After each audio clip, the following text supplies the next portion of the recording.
Tento obor jsem si vybral, protože mi to doporučili kamarádi, že se jim tam líbí a hlavně jako mám k tomu blízko už od malička, že jsem dělal v dílně s tátou. Tak Roman je velice šikovný, spolehlivý, přesnej, dá se s ním bavit o všem. Komplexní člověk. No tak jako ze školou toho volného času tolik nemám, ale když už tak chodím do posilovny a nebo dělám doma právě v dílně.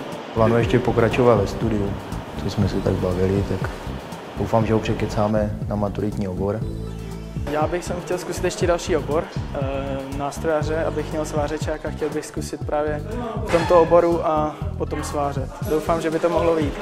Takhle bych se viděl do budoucna.